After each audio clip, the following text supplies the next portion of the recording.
ప్రభునందు ప్రియులారా, ప్రభువైన యేసుక్రీస్తు నామములో మీకు శుభములు, వందనాలు తెలియజేస్తాను. కొద్ది నిమిషాలు మనం దేవుని వాక్యాన్ని ధ్యానించుకుందాం. రోమీలకు రాసిన పత్రిక 1వ అధ్యాయం 21వ వచనాన్ని మనం ధ్యానించుకుందాం. మరియు వారు దేవునిని ఎరిగి ఆయనని దేవునిగా మహిమపరచలేదు. ఇక్కడ రోమీలకు రాసిన పత్రికను మనం చూసినట్లయితే దేవుని ప్రజలు దేవుడు అని తెలుసు కూడా ఆయనకు చెందవలసిన మహిమను ఆయనకు ఇవ్వటం లేదు. చాలామంది ఈ దినాల్లో మనం చూసినట్లయితే దేవుడికి చెందవలసిన మహిమను దేవుడికి ఇవ్వటం లేదు, దేవుణ్ణి మహిమపరచటం లేదు. దేవుడు ఎలాంటి వాడో, దేవుడు ఏం చేస్తాడో, దేవుడు ఏం చేయగలడో, మరి మన జీవితాలలో దేవుడు ఏం చేశాడో అని మనకు తెలుసు. అయితే వాటన్నిటిని బట్టి చాలామంది దేవునికి మహిమ చెల్లించటం లేదు.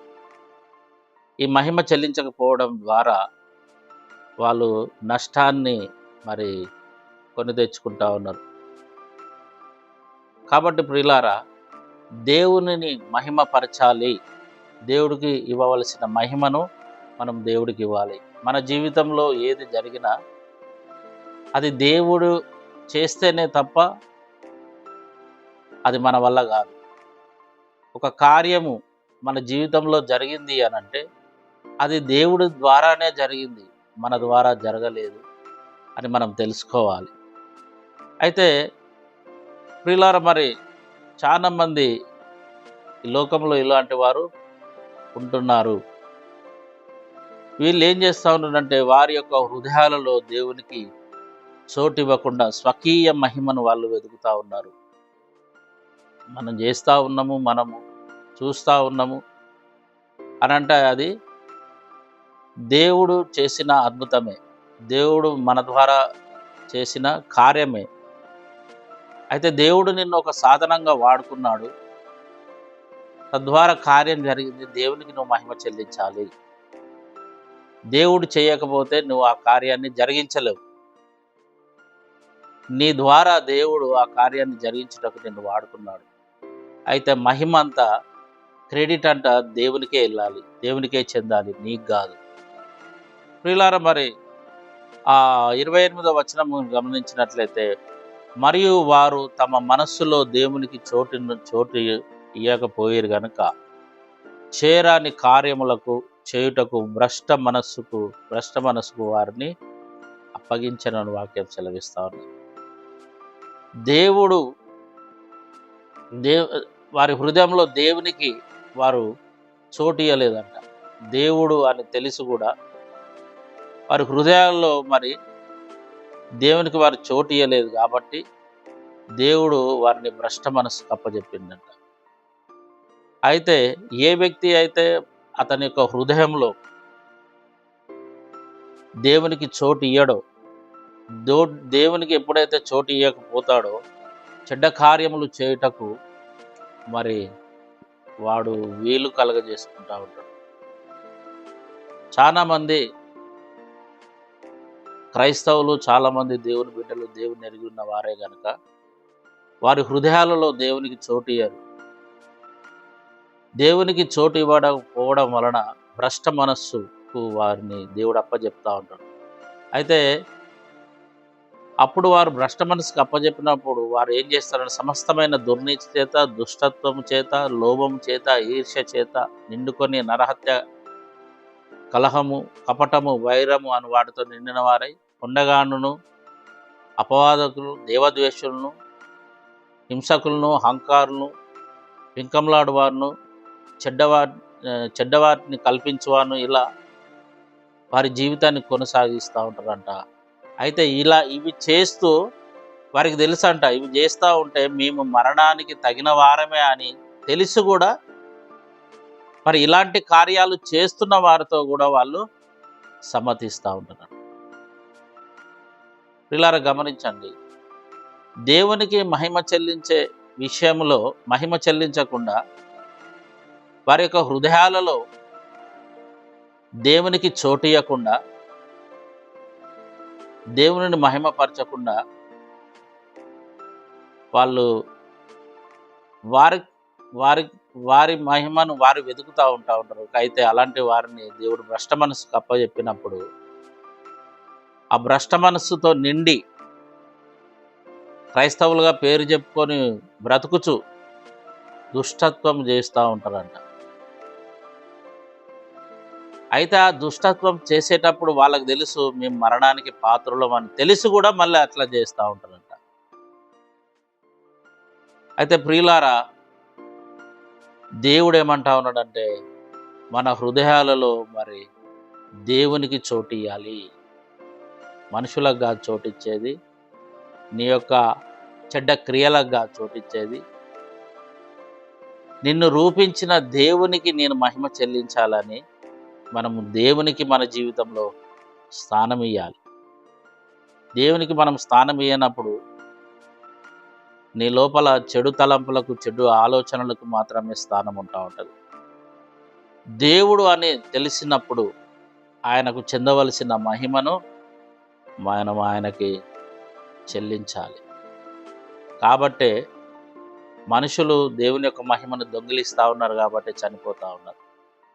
అపోస్తుల కార్యములు 12వ అధ్యాయం 21వ వచనం మనం చూస్తే, నియమింపబడిన దినమందు హేరోదు రాజవస్త్రము ధరించి న్యాయపీఠం మీద కూర్చుండి వారి ఎదుట ఉపన్యాసం చేశాడంట. ఏ ఉపన్యాసం చేశాడో తెలియదు, గొప్ప ఉపన్యాసం చేశాడంట.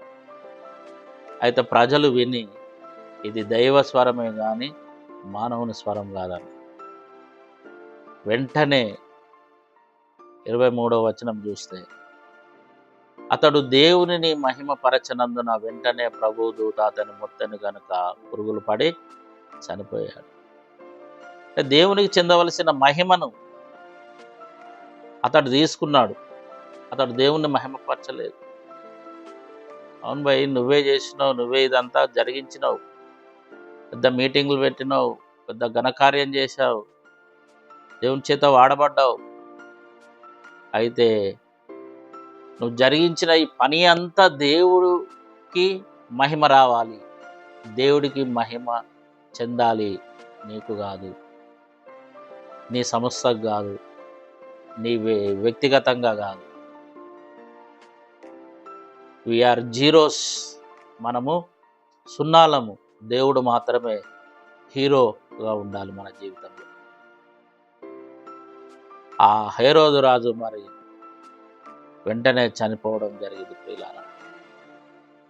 కాబట్టి మన యొక్క ఉద్దేశం, మన యొక్క తలంపులు, మనిషి యొక్క ఉద్దేశాలు, మనిషి యొక్క తలంపులు ఎల్లప్పుడూ చెడ్డవే. ఆదికాండంలో మనం చూస్తే దేవుడు బాధపడ్డాడు. మనిషి ఊహ అంతయు, అతడి ఆలోచన అంతయు చెడిపోయింది. మనిషి లేచినది మొదలుకొని పడుకునేంత వరకు అతనిలో మరి నానా గర్వం అనేది ఉంటుంది. అది మనిషిలో ఉండకూడదు అని దేవుడు చెప్తా ఉన్నాడు. ఉన్నది అని అంటే నిన్ను నీవు కూల్చుకుంటున్నావు అని అర్థం. మొదటి పేతురు, అపోస్తులైన పేతురు మొదటి పేతురు రాసిన పత్రిక 5వ అధ్యాయం 6వ వచనం మనం చూసినట్లయితే, దేవుడు మనల్ని హెచ్చించినట్లుగా మనం ఏం చేయాలంటే తగిన కాలమందు దేవుడు మనల్ని హెచ్చించినట్లుగా ఆయన బలిష్టమైన చేతుల కింద దీన మనస్సు కలిగి జీవించాలని వాక్యం చూపిస్తాం.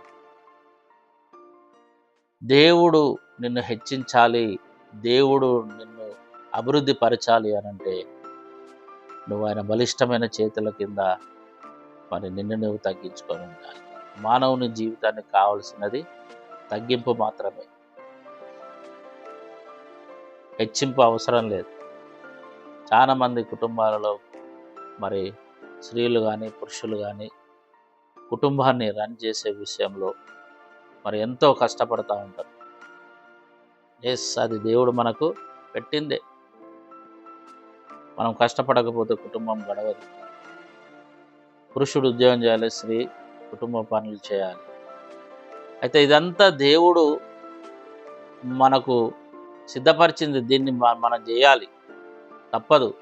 అంతేగాని నేను చేస్తున్నానన్న ఒక ఆలోచన అనేది రాదు. నువ్వే చేయాలి కాబట్టి దేవుడు నీకు అప్పచెప్పాడు, మనమే చేయాలి కాబట్టి దేవుడు నీకు అప్పచెప్పాడు. నేను అన్న తలంపు మన జీవితంలో రాకూడదు. ఈ కుటుంబ పని చేసే విషయంలో దేవుడు నీకు ఇంత గొప్ప బాధ్యత అప్పజెప్పినందుకు దేవుని నువ్వు మహిమపరచాలి.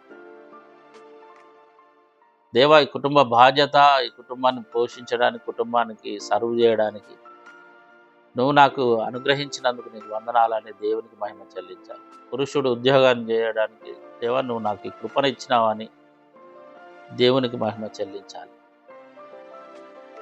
కీర్తనల గ్రంథము 46వ అధ్యాయం 10వ వచనం సెలవిస్తా ఉన్నది, ఊరకుండుడి నేనే దేవుడనని తెలుసుకుండి.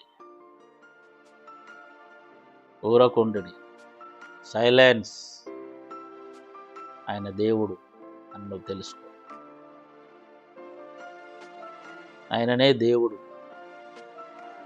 ఈ కార్యములన్నీ జరిగించేవాడు ఆయననే అని నువ్వు తెలుసుకొని ఆయనకు మహిమ చెల్లించి దేవుని సన్నిధిలో నిన్ను తగ్గించుకొని నువ్వు జీవించడం నేర్చుకో. అట్టి కృప దేవుడు మనందరికీ అనుగ్రహించు.